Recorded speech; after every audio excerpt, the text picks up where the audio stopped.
Thank you for listening to 7 Million Bikes, a Vietnam podcast. My name's Niall Mackay, and I've been the host of this podcast since 2019 when we started as A Saigon Podcast. We set out to share the stories of people that lived in Saigon because it's such a crazy, energetic city and there was so many interesting people here. As the podcast grew, we started to interview more and more people from across the world that all have a connection to and a love for Vietnam. So we hope if you're a regular listener, you've enjoyed these stories. And if you're new to the podcast, then enjoy this episode, which is from the archives while we take a break after season 7. If you are new, then make sure you subscribe to the podcast so you get notifications for new episodes, and check us out on Facebook, Instagram, YouTube, and even TikTok. Enjoy this episode. Thanks for listening. Sorry for the long wait between season 2 and 3. It's been exciting. 7 Million Bikes has kind of morphed naturally into more than just a podcast now. So I'm now hosting comedy events around Saigon under 7 Million Bikes. And we have the podcast as well, and maybe some more exciting things in the pipeline. She's the first ever Scottish person, first ever Scottish guest on 7 Million Bikes. She's lived in Saigon for 3 years, and she also has a quite well-known travel blog called So the Adventure Begins. And I heard her being called an influencer this week, but she's shaking her head right now. So I'm going to introduce Frances Fraser-Reid. Thank you very much for coming to 7 Million Bikes. Thanks for having me on. Now, I've just realised I didn't say this at the beginning. We have 2 Scottish people. We probably lost half the audience by now because they can't understand what we're saying. Can't have subtitles on a podcast, can we? I don't know. I feel like I don't really have an accent. Most people forget. They don't even realise I'm Scottish. They're like, huh?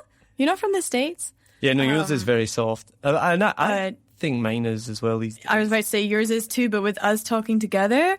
It's going to come back real fast, eh? We'll be like, hi, all right? Yeah, what are you doing the weekend, eh? I said, people always try and ask me speaking a Scottish accent. I can't do it anymore, but that's... Mate, I can do a wee bit of that as well. Can you? Aye. I've got to pretend to be my sister, you know? Oh, does your sister have a real Scottish accent? Ah, she's a wee bit stronger than mine. Become a member of the 7 Million Bikes community and you'll get free tickets to our events, free 7 Million Bikes face masks, episodes a day early, behind-the-scenes content, and invites to special events for community members. The link is in the show description, so check it out and join today. Thank you so much to our existing community members. We look forward to seeing you again soon. This season, we've gifted sponsorship of a Vietnam podcast to 2 amazing charities close to our hearts, the Blue Dragon Children's Foundation in the north and Saigon Children's Charity in the south. Please check out the links in the description to learn more about these amazing organisations and donate if you can. Enjoy the episode and thanks for listening. So, you're not an influencer then? I like to think that social media is a tool for sharing things and not my main focus. So, I don't know. Your friend said, so Frances came to one of the comedy shows that I was just mentioning this week, and I just showed you your seats, which were just normal seats, and I heard your friend say, oh, so this is the influencer lifestyle. Did you hear it? I think that's because she, I don't know, you put us in the front row, so she was super excited. So most people think that that's the worst seat, though. Oh, she just wanted a great view, that was all. She was like right up front, can see everything that's happening. So tell us a bit about your blog then, so the adventure begins. So the blog, it was basically started as a passion project. As many people here, I'm a teacher, and the way that teaching hours are here, you end up with a lot of free time. So I was working in the evenings, had all this free time during the day. I'm quite creatively minded, and I just needed an outlet. So that was something that had been brewing for a while, and just I decided to launch it when I moved here because I had all this free time to really get invested. And then just over the years, it's kind of morphed and become more and more of a sharing platform for Saigon in particular. So what's the focus then of the blog? So I've been redesigning it, and the idea is now that it is more of an expat and Vietnam travel. So the travel, I'm trying to gear it more towards expat travel within Vietnam. So I'm not really looking at long-term backpackers. It's mostly I want to really show people that while you're living here and you are working here, you can still be traveling on these quick 2-day getaways, these day trips from the city, even just urban exploration of Saigon. So that's kind of my new angle that I'm trying this year. Because I know, I mean, you're part of expat communities here. I have so many friends that don't either love it here or they don't really make the most of being somewhere that is this dynamic. And I just want them to, I guess, have a tool that they can refer to and be like, oh, this is a great day. Like, we could do this, and give them all these different options. I definitely feel that that's something that's needed here. Is that a gap that you saw that doesn't exist already? Yeah, so that's why I'm sort of edging it towards this way, is like being within all these communities for however many years, you can see where the gaps are. So like I started creating these events posts on Facebook and sharing what was happening in Saigon each week through like just like Facebook research, like all the events bars are doing, or for example, your comedy events, these kind of things, and compiling them into one place so that expats are aware of what's going on. They're aware that these like art classes are happening, or I guess like even like podcast tutorials and stuff are happening. So it was more just, I saw that there was a lot of expats being like, oh, there's nothing to do here. And you're like, that's a lie. There's a lot to do here. You just don't know where to find it. So trying to provide that. I think that's going to be really good, because I do think it can be difficult here to find that information sometimes. It is a massive, massive city, and so sometimes it can be, you forget how much is going on. But I've been here for 4 years, you've been here for 3, so do you think that the amount to do has increased in that time? Do you think it's changed? Substantially. It's completely different. Well, then again, I also have to look at it as, in my first year, I wasn't really aware of where to look, whereas now I'm quite like, I'm honed in and I know exactly where to go for different events and how to find them. But I think even people coming now probably, there is definitely a lot more, but even people coming now probably aren't aware of where to find it. So providing them with a resource where they can go to regularly and they know what they're going to get there, is needed. Because even though there are a lot more events happening now, and I'm sure you becoming more involved in like the podcasting and in the comedy sphere, you're aware of them a lot more. But for outsiders who maybe are new to the city and they're not in those circles already, it's really hard to come across them. That's a really interesting point, because I wonder if I feel like there's more events, but maybe I'm just more aware of them. Because when I first came 4 years ago, we always felt, my wife and I, we always thought there's nothing to do here. You know, like it's just, apart from drinking, which I hear is a common thing for a lot of expats, right? That like there's nothing to do here but drink. Well, it's a problem among the communities here, is that a lot of people, they work, they do their teaching, and then they come home and their go-to is to go to like an expat haunt, like a bar that they frequent often, and that is their social, is to go to these bars that lots of other people go to and just hang out there. And that was kind of what my view for the first year was also that. I didn't really see that there was that much else happening. Kind of why I started the blog as well. And I do think it has changed, because in terms of comedy, for example, I remember when we first got here, there wasn't really much going on. It started to increase a little bit, and then Saigon Funny people kind of took it to the next level. Now there's just more and more shows. Obviously, I'm putting on shows as well.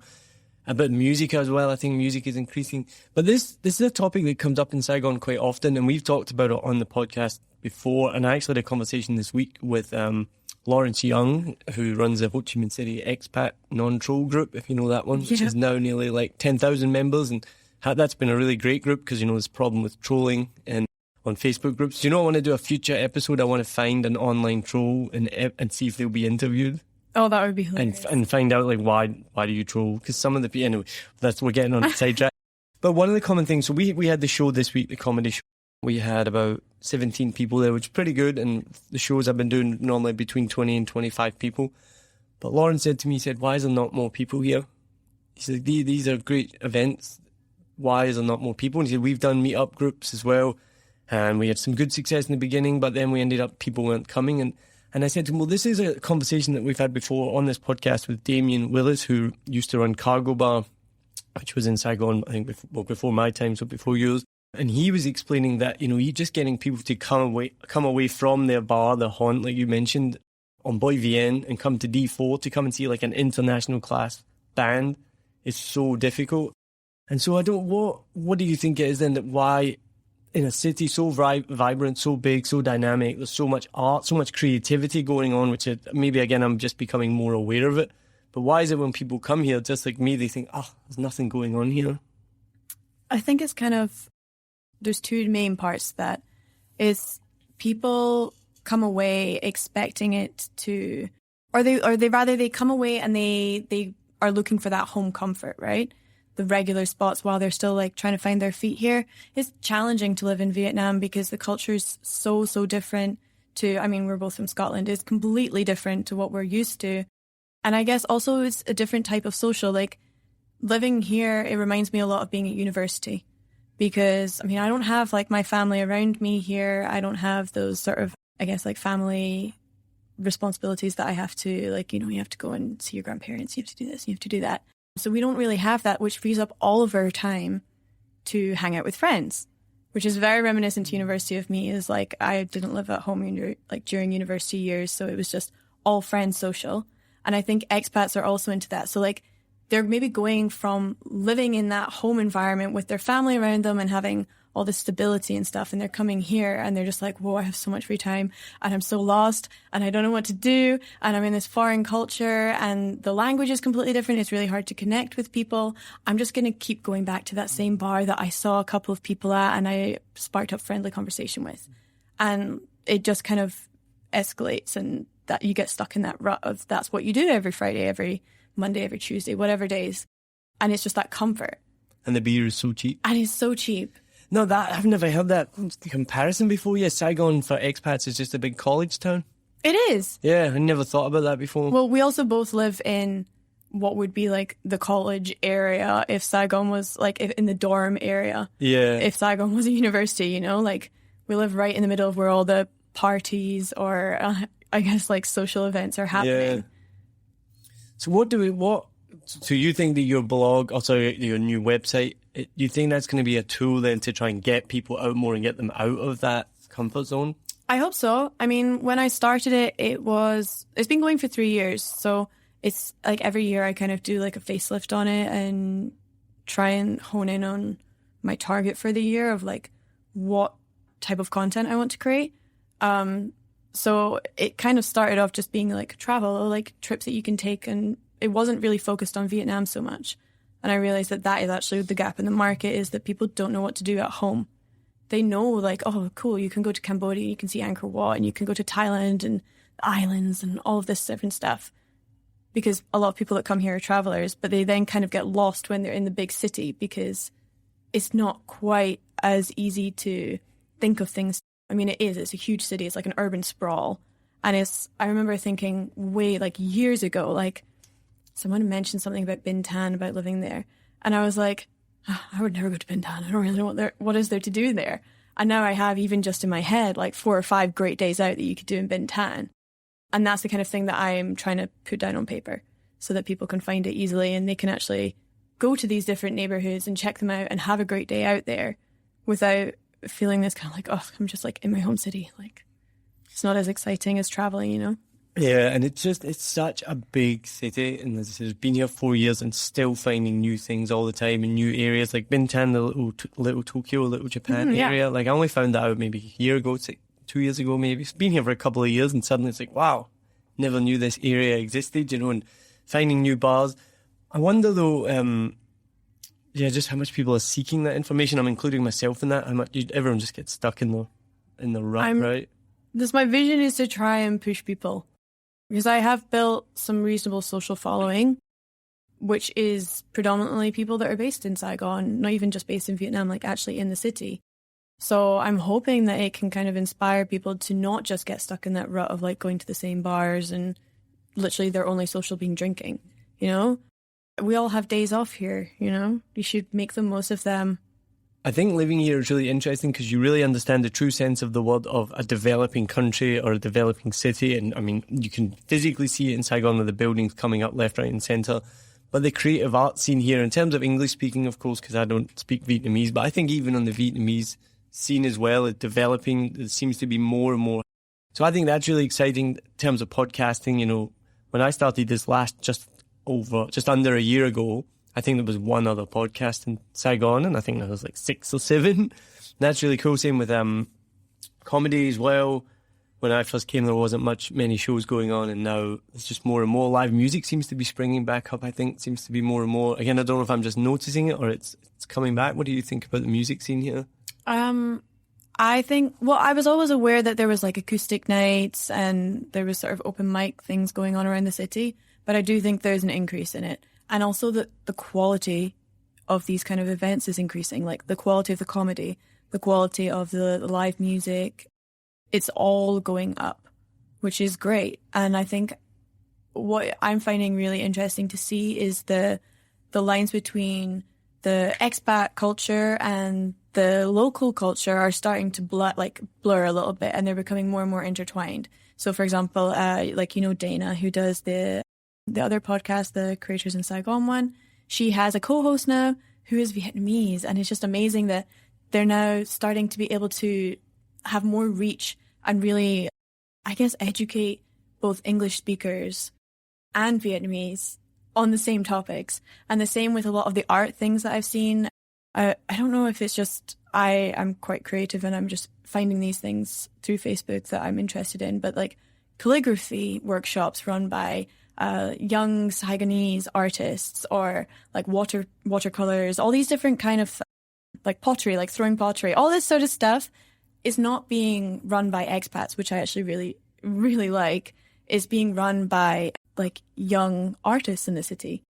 And I think that is so cool that it's bringing everyone like a little bit closer together, considering it's super hard for us to really connect unless English is spoken. Do you speak Vietnamese?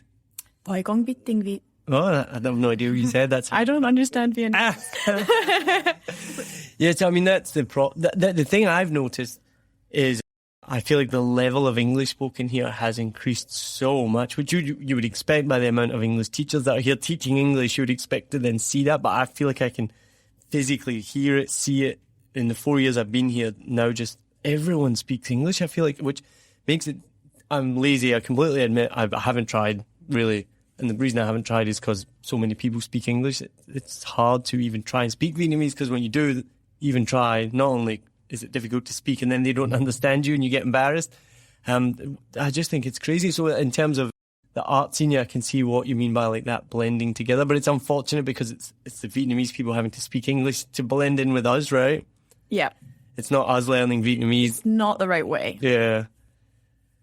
But it's still, I think, as I said, it's developing, because we talked about this before with Woman 2 when she was on here. We talked about doing comedy in Vietnamese and how difficult it can be because the language is just so different to English. It doesn't lend itself the same way that we use English for jokes, like double entendres or timing and nuance, tone of voice, all of that kind of thing doesn't lend itself to Vietnamese. But now actually We Nguyen and a bunch of others are all putting on comedy in Vietnamese, which I obviously haven't been to yet because I wouldn't be able to understand it. But I want to go and see just what it sounds like, because what I'd heard is Vietnamese comedy is traditionally very slapstick and clownish because that's the way you can get the humour across. But now these guys are all starting to develop doing comedy in Vietnamese. So I'm excited to see how that goes. It'd be really interesting to just, even if you don't understand, to go and observe and see how it's received. Yeah. Because I do think that maybe it's Saigon specific, not necessarily the whole country. But like you said, it's developing very fast, and it's because Saigon is so youthful, right? Like the majority of the population here, they are young, they are creative. If you go to the coffee house, the coffee house brand, I don't know why, but every single time I go into one of their coffee stores, I'm surrounded by these people who are working away on their laptops. They're doing graphic design or like physically drawing, I feel like our generation are very, very creative in Vietnam, specifically in Saigon. So it'd be just like super cool to, I don't know, even just go and like see the way that it's done in these Vietnamese events, even if we can't understand, just to go and like check it out. Get a sense of it. Yeah. I've just realised I didn't say this at the beginning. We have 2 Scottish people. We probably lost half the audience by now because they can't understand what we're saying. Can't have subtitles on a podcast, can we? I don't know. I feel like I don't really have an accent. Most people forget. They don't even realize I'm Scottish. They're like, huh? You're not from the States? Yeah, no, yours is very soft. I think mine is as well. I was about to say yours is too, but with us talking together, it's going to come back real fast. We'll be like, oh, hi, all right. Yeah, what are you doing the weekend, I said, people always try and ask me speaking a Scottish accent. I can't do it anymore, but that's... Mate, I can do a wee bit of that as well. Can you? Aye. I feel I've got to pretend to be my sister, you know. Oh, does your sister have a real Scottish accent? She's a wee bit stronger than mine. We've lost. Pretend to be my gran if I want to. Oh, she's got a really thick Scottish accent. If we hadn't lost half the audience, we've lost the other half now already. It's interesting, right? So I get it all the time, right? And you've heard me do comedy and I make lots of jokes about it, but I meet two types of people, right? All on a daily basis. Sometimes I'll meet them like next to each other, and one of them will say to me, you got a really strong accent, do you know that? And I'm like, really? I don't think I do. And I was like, have you ever been to Scotland? No. Have you been to the UK? No. All right. And then the person next to them will be like, I was going to say your accent is really clear and I can understand you really well. And I'll say, did you live in the UK or have you been there? And I'll be like, yeah, I lived there. I could barely understand anyone, but I can understand you. So it's interesting. It's all about like, the person listening. Perception. Yeah, it's like their background, right? Really like lends to it. Do you get similar, or people can't pick up your Scottish accent too much? No, I tend not to even get Scottish. It tends to be, where are you from in the States? Not even, are you from America? Where are you from in the States? And then if I'm like, oh, I'm not from the States, I'm like, oh shoot, are you from Canada? And I'm like, no, like the completely wrong continent. How did this happen? So my sister probably sounds more similar to you. She's lived all over. She lives in Australia. She's lived in America for a bit. She took on the American accent quite a bit. So she's got a really kind of soft, it's not a strong Scottish accent, and a bit like you, a little bit Americanized. She gets confused for American a lot. Two of my cousins were actually brought up in the Bahamas, which is all American accent. So for a long time they had proper American accents, and now they've come back and it's gone back to Scottish. But when I was last home in July, I was sitting down, it was my grandfather's birthday party, and I was sitting next to my cousin, the one I'm talking about, and she went, Neil, you've still got such a strong Glasgow accent. And I was like, do I really? That's my own family telling me that. It's when you go home. So like here right now, it depends on who you're talking to. Talking to me, you're probably like a lot more relaxed, not even like consciously thinking about your voice at all. But when you're talking to maybe like Vietnamese people who don't speak super fluent English, you're a little bit more conscious, right? And as soon as I found it also the last time I went home, it was just like 2 days in and I'd slipped back into a way thicker accent just because you don't even think about it anymore. Yeah. But it was actually funny you say that because I am a teacher and I teach a lot of low age groups, and my mum, like a couple of days after I got home, was like, you can speak in full sentences. Like, we're not babies. We know what you're saying. You can speak in full sentences now. And I was like, I didn't even realize that I was speaking broken English. Like, you want to sit down? Mm-hmm. And Mom's like, you can say, like, do you want to sit down? Before we came to Vietnam, before we became English teachers, we were warned about this by my wife's sister who's worked in the industry for a long time. And she's like, your English will get worse as you teach English because you grade your language more. But I had something similar happen. Again, the same trip, I went back home in July and I saw one of my best friends, Gary, that I hadn't seen in a really long time. And he came in the bar and I can't remember exactly what I said. I probably went, hey, how are you doing, Gary? Good to see you again. And he looked at me and he went, you know I can speak English, right? And I was like, what? He's like, you don't need to talk to me like I'm a foreigner. And I was like, oh, I just didn't even, because I'm normally if I meet him, all right, Gary, how you going? You all right? How you been? Good to see you. And his face was just hilarious. The other thing I realized a lot was that I use such big gestures now. Everything I do, I'm like, oh yeah, like, can you hear me? Like using my hand to really like tell the story so much more than people do normally at home. I just became very aware of it, like observing my friends at a table, and I was like, oh my God, I need to like sit on my hands or something right now. Like, this is too much. We'll be right back. Join pilot and adventurer Fernando Pino as he takes you on journeys to discover exciting destinations across the UK and Europe. You'll fly with him to hidden gems and experience local culture, from bustling streets to serene hideaways and the best places to eat, sleep, and play. Travel Plans is more than a podcast. It's your ticket to exploring the world and its history with a friend. In this episode, we are flying to discover a beachside paradise perfect for the whole family. Discover golden sands, activities galore, and even free childcare so you get your own break too. Why am I still here? And part of the reason I bring this up is because we just had a review in Vietnam Oi magazine, which was amazing. They reviewed 4 podcasts, and it's been really cool. I've seen the magazine in a couple of places. I've been out and I've been like, look it up, and then I like see it's like, You didn't take a copy? he's meant. Jesus, when he's sending me the copy, I've got him to send him a message. He's sending me a physical copy. But the reason I bring it up, and he called my accent unusual sounding, which I thought was harsh, and I told him that. I was like, that's a bit harsh. He said unusual sounding to his ear, and he said that some people had trouble Where's understanding. he from? Where do you think? It's from the US? Yeah, of course. Right. So that's why I'm wondering how people are reacting to listening to 2 Scottish people. You may talking. need to subtitle. Yeah, maybe. Well, you can do the transcript. Yep. Maybe we'll do the transcript. But then, so I posted that on Facebook, like a picture of the review. I tagged Jesus in it, and I was like, hey, I've just been told I have an unusual sounding accent. How does it sound to you? And one of the listeners messaged, and she's like, no, I can understand you fine. It's okay. So Should be safe, hopefully. yeah, it should be all right. So what brought you to Saigon then?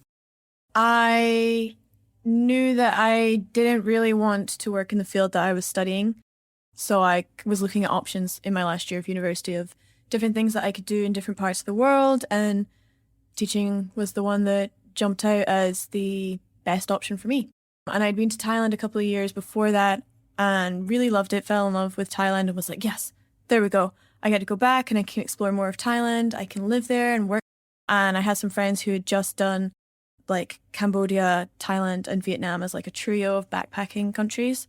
And they came back and they were like, oh, so you want to move to Thailand? And they were like, Francis, Vietnam is kind of better than Thailand. And I was like, oh, well, I love Thailand. So if you're saying it's even better, then I think I need to go to Vietnam.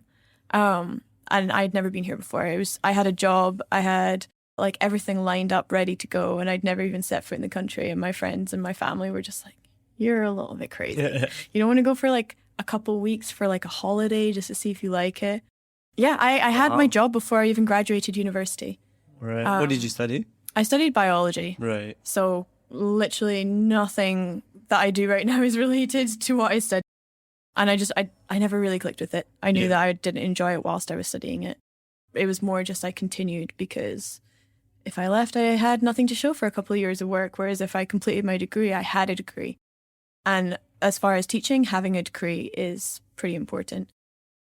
My mum always said, you know, it's fine, you've got it in your back pocket. A degree it gets you into a lot of things. So do you remember your first impressions of Saigon when you landed?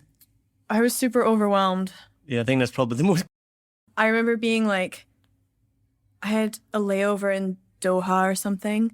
I didn't pack very well. So, you know, like normally if you're going on like a trip, you pack like a spare change of clothes in your carry-on just in case something happens. No, I've never done that. Wait, Have you not? You bring a spare change of clothes with you? Yeah, you should like, you know, you like keep your toothbrush in your carry-on. You keep like whatever it is you want to do in the airplane, like a book, your electronics, whatever. And you should keep like a spare change of clothes, like a pair of like clean underwear, socks, You should shit yourself. No.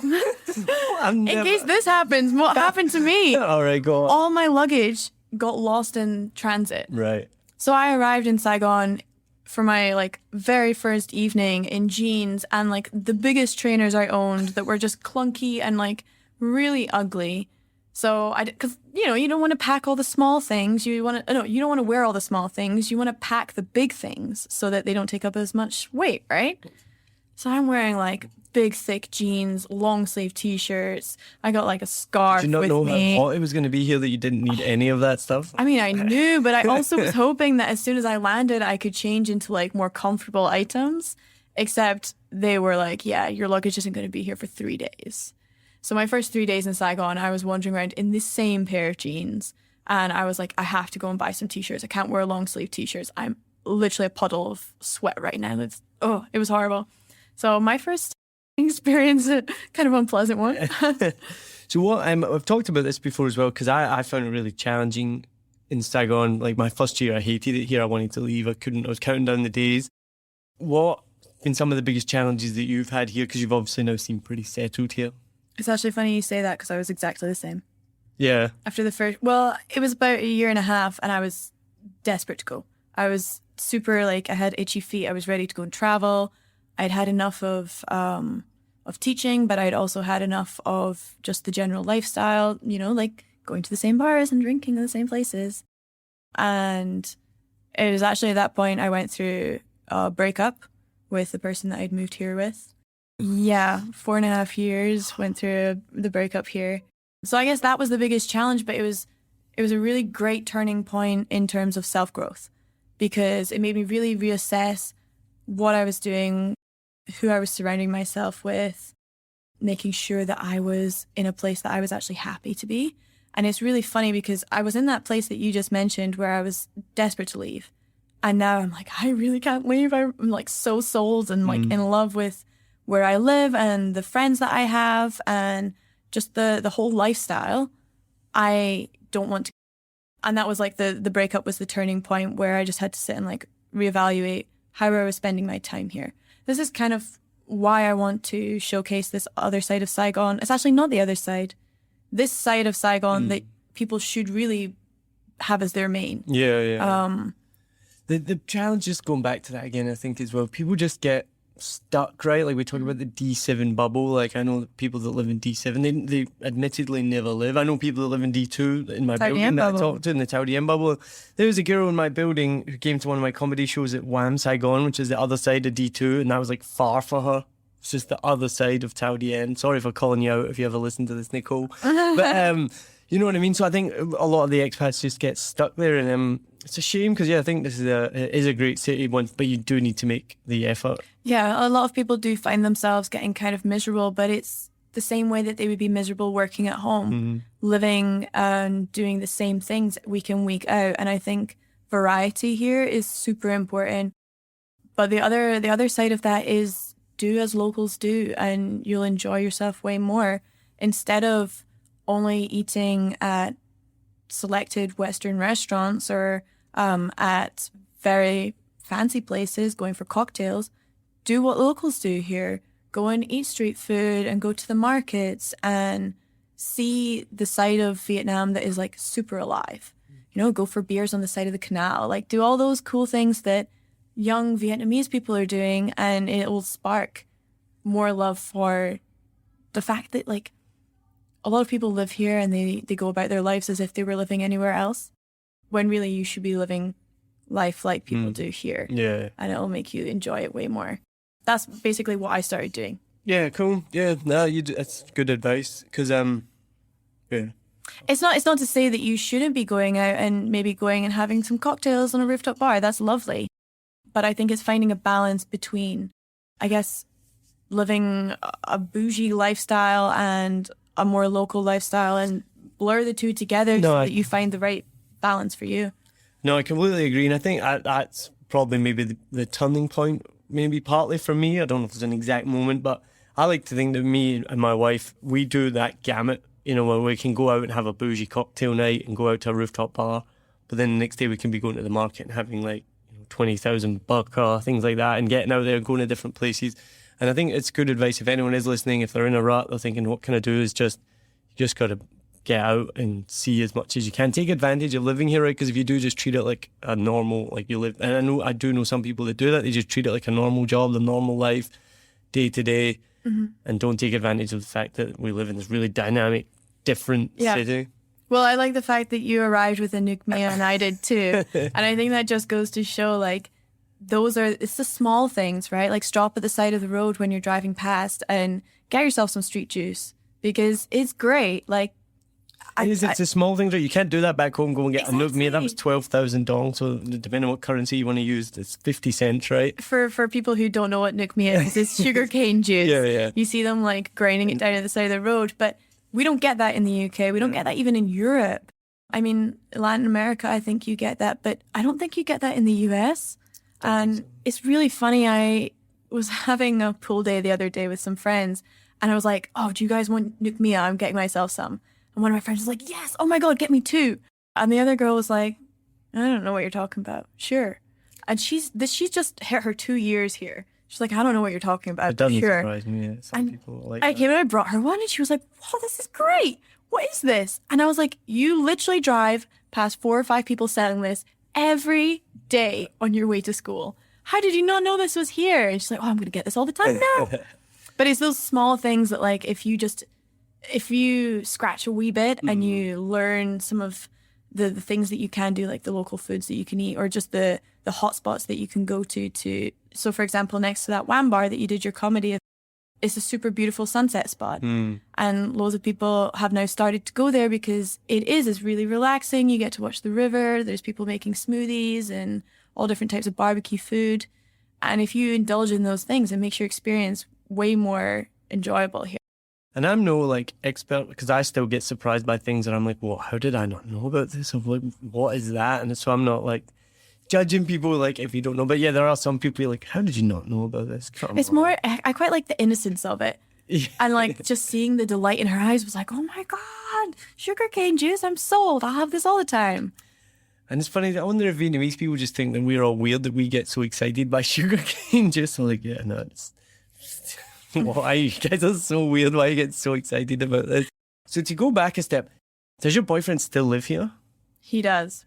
So ex-boyfriend, sorry. Ex-boyfriend of 2 years. Yeah, I know. Sorry, I know it's a long time ago. But what I was going to ask, so we know that the expat community is small. Any breakup is obviously difficult. How was that here in Saigon? Again, being away from family, and then also, I would imagine, still being in the same circles and things like that. Yeah, it was kind of convenient timing because we both already resigned from our jobs and we were both ready to travel. Oh, you called your relationship a job?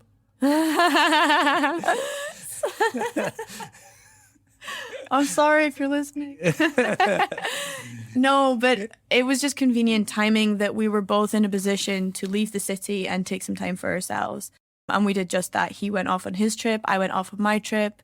And by the end of the summer, when we both came back, we were in a much better headspace as far as potentially bumping into each other or being in social events, friends' birthdays and such. And I mean, a time does obviously help, but nowadays, like, I can go for pho with him and catch up based on like what's happening at home and how work is and stuff. And I think it takes a level of maturity that if I was at home, I wouldn't have. If I had been at home surrounded by what I was comfortable with, I wouldn't have been put into a position where I had to be okay with it. I think going through a breakup here is a million times harder than going through it at home because you really don't have the family support that you crave.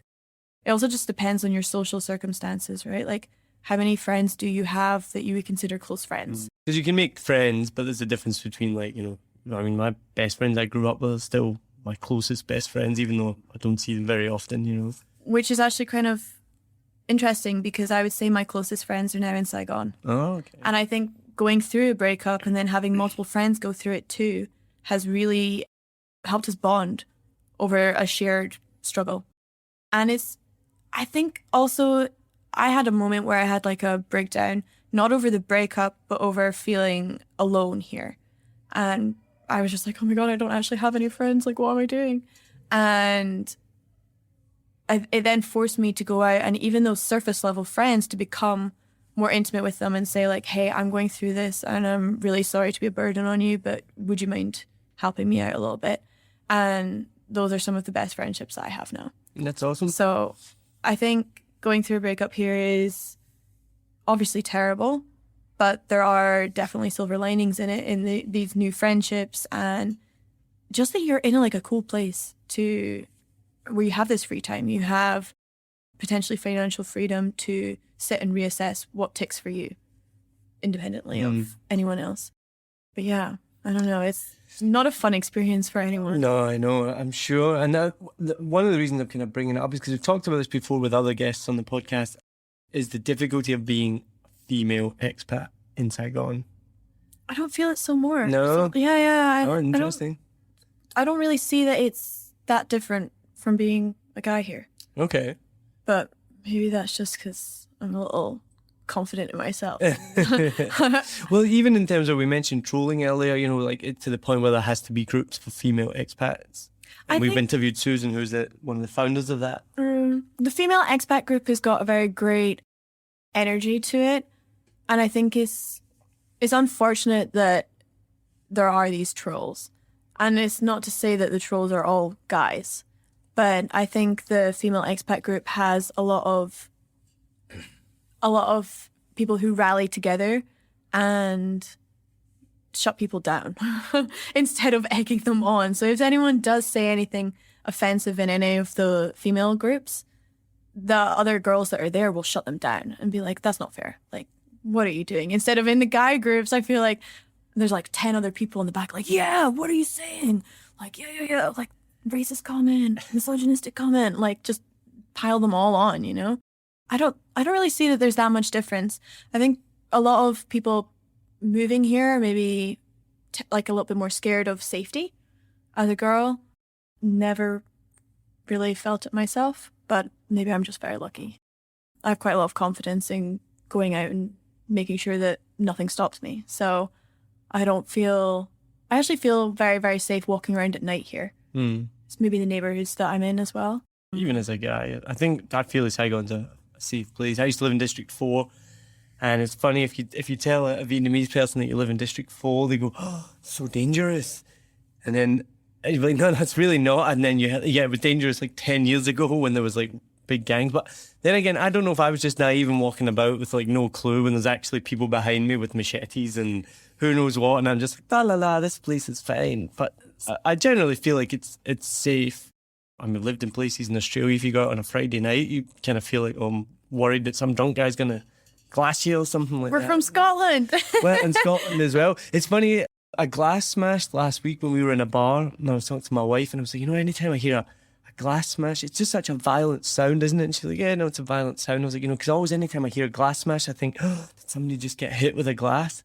And she was like, that's fine. I don't think like that. She's like, if I'd hear a glass smash, my first thought isn't who got glassed. I was like, that must be just a really Scottish thing. Not that I don't think I've even ever seen anyone being glassed in Scotland, but I think maybe it's just because we are known for that. Well, I'm not from Glasgow. I'm from Edinburgh. So slightly different. But I'm sure you know of Leith area of Edinburgh. Yeah. It's pretty rough. Which where train spotting was set. Right there. And it's where my parents were always like, you never walk there alone at night. But I feel like I'm probably the same as you, a little bit naive to it because we can't read the Vietnamese news. Right? Yeah, right. We get very selected things that are published in English in the news here. So we probably don't get any of the scary gang stories from D4, you know? Well, that ties into, if you think about it, how the media perpetuates fear, right? Because as soon as you remove yourself from that media, then you lose the fear. So if you were to shut yourself off, and I think I've done this in the past, if you just stop reading the news, you'd they wouldn't know anything that's going on. Not Brexit. Yeah, right. I just deleted them. Did you ever go to Glasgow much? My mum's side of the family are from just outside Glasgow. They're from Ayrshire. Right. That's not Glasgow. Just rougher than Glasgow, though. Yeah. I never used to like Edinburgh that much just because I was a Glaswegian. But then I went back a couple of years ago and it was a beautiful sunny day. For a few days we were there and it's just stunning. I was like, all right, Edinburgh's not too bad. I'm the same, but the opposite. Yeah. I'm like, oh, Glasgow, there's nothing to it. And I'm very like, oh, well, we have a castle in Edinburgh and you guys don't have a castle in Glasgow, so we're superior, of course. No. Do you ever miss Scotland? It's funny because I don't miss Scotland on even a monthly basis. I obviously miss my family and my friends, but I don't know. I felt very very happy last time I went home. I was just like, oh my God, I love this place so much. I was eating all the food, drinking all the iron brew. It was just like every building in Edinburgh, even in Glasgow, is quite historical. And I was just like, oh my God, there's so much old stuff around me. Like, this is amazing. And I guess it was then that I realized I'd been away for a year and a half without visiting. And I was like, okay, I miss Scotland, for the place, not. Yeah, no, I was the same. I went to America when I was 20 years old and came back. I was like, wow. Just because you're brought up with it, you just didn't realise. I have a mountain range behind my house, the Campsie Fells. And I just remember coming back into Bishopbriggs and just being like, wow, there's a mountain range, but I just never appreciated it. Just wake up every day and it's there. Same with the buildings as well. You go into Glasgow, European buildings, Gothic architecture, all this stuff. That again, it's just there. We're so numb to it when you grow up surrounded by it. But it's nice because both of us have lived abroad now and we're never going to not appreciate Scotland for how beautiful it is now. It's quite interesting living in Saigon because everything's so new here that I don't know if you've been down to District 5 around Chinatown and stuff. A couple of years ago, but not in a while. So like I'd done that like my first year. I went and was like, oh, Chinatown, I need to go and check this out. Didn't think too much of it. But I went back last year and did some proper exploring. There are so many really cool old buildings that I didn't expect Ho Chi Minh to have. Sort of like French colonial buildings and stuff from like the early 1900s. But the rest of Vietnam doesn't have any of that. So when I saw them, I was like, whoa. And it was that same sort of like childlike wonder, like, oh my God, these buildings are so old, because we're so surrounded by modern buildings that they really stand out now. Is that on your website? I want to find this. It's not. Well, I'll write it up for you. There you go, write it up. I want to go and explore these places. So in danger of making this episode too long, part of the review that we got in Vietnam Oi from Jesus was he complained that the episodes were too long, which was funny as well, because he reviewed 4 podcasts and every one of them he said were too long. All of them. All of them, but mine was especially too long. And I thought, well, that's pretty typical. I'm Scottish, and then now we got 2 Scottish people, so we could go. This could go on for days. We just keep talking, rambling. Yeah, I'm surprised that he said all 4 of them were too long. Maybe he must like short form podcasts. Yeah. Most of my episodes are maybe I've questioned it before. Are they too long? And some of them I've had to make into 2 parts. But again, feedback from a couple of people is like, they're fine. So, all right, so saying that, we're going to move on to the final part of the podcast. At the end of every episode, I ask the guests a series of questions, and they've been different for every season. So we've got new questions for season 3. So the first question, which you alluded to earlier, is what's your favourite sunset spot in Saigon? Do I have to pick one? Yes, just one. Oh, it's really hard because I have 3 and they're all like equally great. I'll go with my current. No, actually, I don't know. No, I'm going to go with the one that is like the most beautiful. Maybe you've seen it driving past, but just by the highway on Mai Chi To, there is an area that is waiting for development. So they've already built the roads, but there's no buildings there. And it's all cordoned off. No traffic can get there. And some really inventive people went and started selling kites. And now this is the area that everyone on the weekend goes to fly kites. So on like Friday, Saturday, Sunday night, it is full of these kids, like even adults sitting flying kites, drinking beers at the side of the road. It's such a magical place to watch sunset. And the way that one of the roads lines up, it has Patexco right at the end of it. And it's just, it is nothing. It is so shab chic. Like you sit on the side of the pavement, but you can buy a kite for 150K.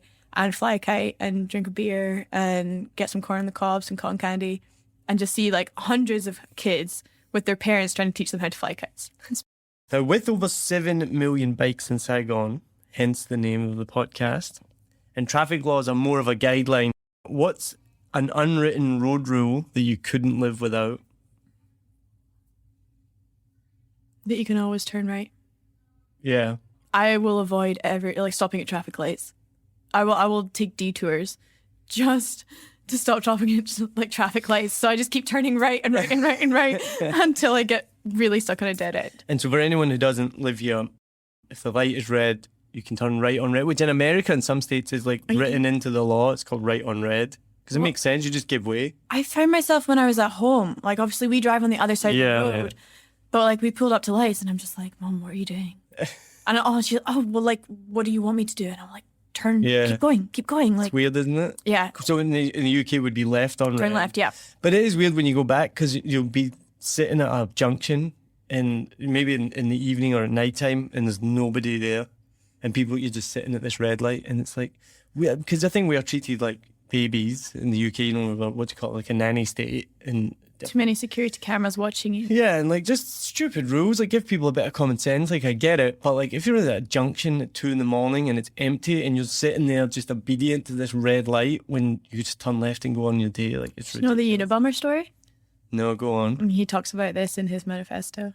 The Unabomber is a real story, but he talks about... I don't really know anything about the Unabomber. Quite interesting. So what does he say? That basically like that, the nanny state tells you what to do and all that? Yeah. Well, I don't know anything about the Unabomber, so I'm not endorsing... He sounds like he's not a good person. He's not a good person, okay. No. Yeah. No. So I'm not endorsing that way of thinking, but it's so interesting here that you do have that sense of freedom that you can go right on red, right? Which I don't even know, that might actually be illegal here. It might be illegal. I'm not sure. But it's still like the done thing. Yeah. It's still acceptable. And I'm the same as you. I would literally take a right if it means that I can just keep moving, if it means a bit of a detour. Because I've always described traffic in Saigon as like flowing water, right? And it just finds the path of the least resistance. And that's, I think, probably why there's not carnage on the road left, right and centre, because it's just free flowing. It's the reason that it works with 7 million bikes. Yeah, exactly. If we weren't allowed to turn right, we would be so congested. So More congested. Well, we're doing them a favour. Yeah, exactly. All right, now you said earlier you don't speak Vietnamese, but what's your most useful Vietnamese phrase? Bye, Kong Bit Ding Bit. No, I'm kidding. What does that mean? I don't speak Vietnamese. Well, that could be super useful, right? Because you have to then... No, I like pulling a choi oi out my bag just like a couple times a day just to see people giggle. Because they're like, who's this weird foreign girl that's saying, oh my God, in Vietnamese? I overused that. It's funny, I just mentioned to my friend like just yesterday, I was like, I don't say choi oi anymore because I went through a phase where literally everything I said was a choi oi all the time. The one I use, which it just makes me giggle all the time if I hear like two Vietnamese people talking, like colleagues or friends, and then I'll just randomly be like, Dum Roy. And they look at me like, no, I have no idea what you just said. Dum Roy right means that's right. So they look at me confused, like, did he know what we were talking about? No, never did.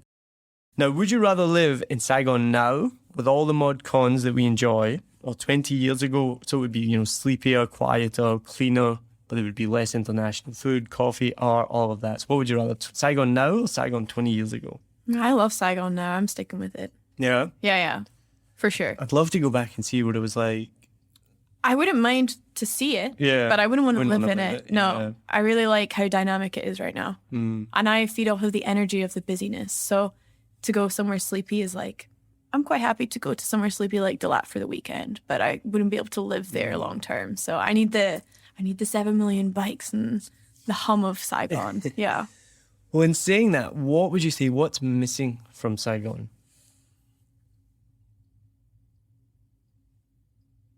More sports. I think so. Like more places that you can go to do sport. I know there's quite a few parks, but they're not really set up to facilitate, like you can't just bring a football and just start playing in quite a lot of those parks. Especially, like Finn Holmes has this great, beautiful big park, but you're not allowed to play sports there. Yeah, no, I agree. I think sport teams is, there's the football. I think I got invited to go to a football game once, but I've never heard anything about it again. But again, I think it's all in Vietnamese and I don't hear about it. There's quite a few like 5-a-side football teams. But I mean like a professional soccer team, like to go and watch. Yeah, to go and watch. Yeah, I'm thinking more like yes to go and watch, but also more like amateur stuff that you can get involved in playing. Right, more casual dance clubs, or I guess like it would be really cool if they did like hockey or netball or something here. I think they do though. I know, but I just don't know where. So if anyone's listening, you can send me it. Susan Lee, who's been on the podcast before, she plays Gaelic football. Yeah, so it's like a huge thing among the Irish expats here. Yeah, I was so surprised at that. I was like, wait, what? It's because there's so many Irish people here. Like they made that themselves. Yeah. Like the same. There's like a rugby league for guys, and I think that was started by Irish people too, just because they miss it from home, so they started it. But I'm not Irish and I don't play rugby, so I don't really fit in with either the Gaelic football or the rugby there. If you could bring one thing from Scotland to Saigon, what would it be? Deep fried Mars bars. Really? You can get that at Union Jacks? Can you? Yeah. Well, I need to go to Union Jacks more then. Yeah, shout out to Matt Ryan. Nearly every episode, somehow Matt Ryan comes up. You're in it again, Matt. Can I do Ryan another one again. then? Because I'm going to go to Union Jacks for dinner. Yeah. What would I bring from Scotland? And you can get Iron Brew here as well. Kaylee's. I bring Kaylee's. That's a good one, all right. Because we just talked about sport, and that would be like the ultimate sporting event is to have a Kaylee. So you explain to someone who has no idea what you're talking about, what is a Kaylee? So and how do you spell it? Because it's not the way it sounds. No, a Kaylee is like a Scottish party. It's like a dance kind of thing, right? You have bagpipes and people wear kilts. And if you don't know what a kilt is, it's a skirt for men. Skirt? It's the most common thing I get from Vietnamese people. Why do men wear skirts in Scotland? I'm like, it's not a skirt, it's a kilt. Do you have a kilt? Not my own one, No. So yeah, and then you do like a lot of traditional dancing. With, Yeah, like, bagpipes they're so fun. and fiddle. They're great fun, and you end up like dripping in sweat by the end. They're like a really good workout. I think there is one here as well in November for St Andrew's Days in November. Yeah. Yeah, I think they have one. Do they? D2. Well, there, both of mine. There you go. They're already here. You're meant to be the blogger and the content creator that knows about everything that's going on in Saigon, and you don't know nothing. I don't know nothing about Scotland. I don't have any Scottish friends here. That's why. Well, I was going to ask, do you hang out with much Scottish people? No, she's shaking her head. Not me either. We repel each other, Scottish people. I think we don't tend to. Anywhere I've lived in the world, I've never hung out with a Scottish person. There's just not that many of us in Saigon. No. I mean, I know you, and I have maybe like 4 or 5 colleagues that are Scottish also, but my company is huge, and I don't see them very often. And when I do see them, it's like, yeah, hear about this in Scotland. That's about it. Travel as much, but whereas the Irish, I think, are totally different. Like we Scottish people repel each other and go. If I meet a Scottish person, I'm like, all right, cool. But Irish people seem to like merge together and become like a super Irish person and create footballs and Irish bars and. You know the 6 degrees of separation? Yeah. I feel like if you're Irish, it's literally like 3 degrees of separation. Yeah. Like, you know, someone's gran, right? Whereas in Scotland, we don't, like, I'm pretty sure we don't have any mutual connections. Well, we'll find out after. We'll. Do you know what happened to you? And we'll finish up. Do you know what happened to me on Monday night? It's hilarious. That's never happened to me before. After a comedy show on Monday, this guy came up to me who was a travelling comedian come through, and he went, "Oh, you're from Scotland?" And I went, "Yeah." And he went, "Oh, do you know Matt?" Which one? I was like so confused. What do you mean? He said, "Matt, he does comedy in Shanghai." And I was like, "Oh, like no, we don't all know each other." Like, I had no idea who this guy is.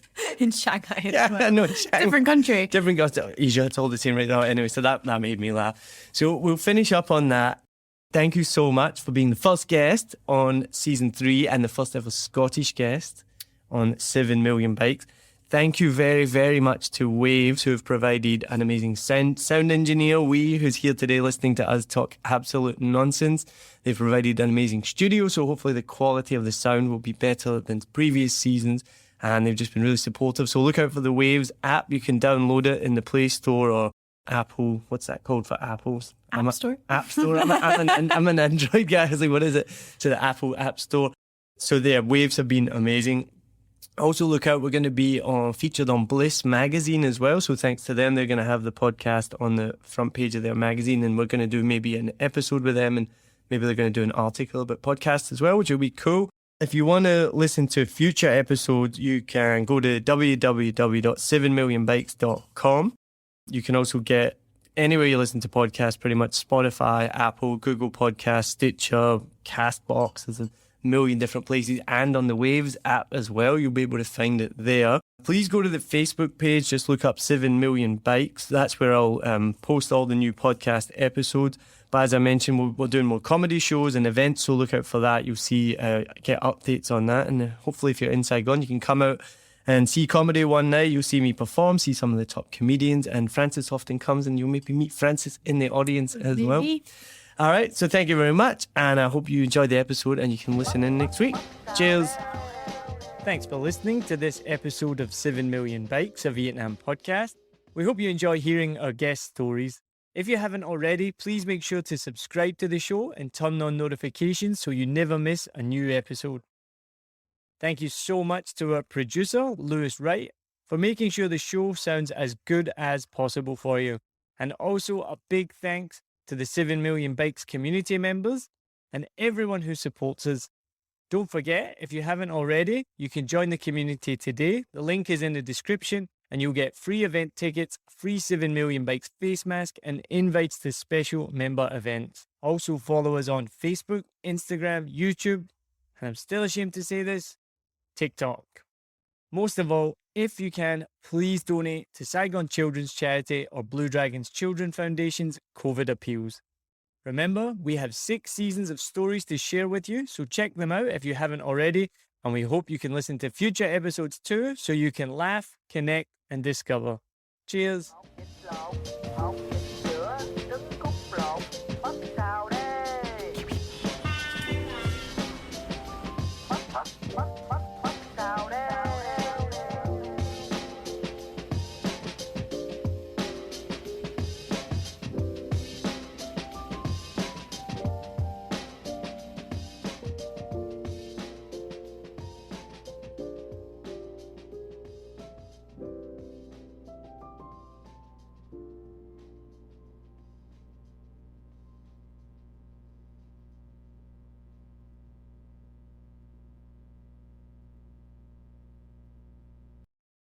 I hope you enjoyed this episode.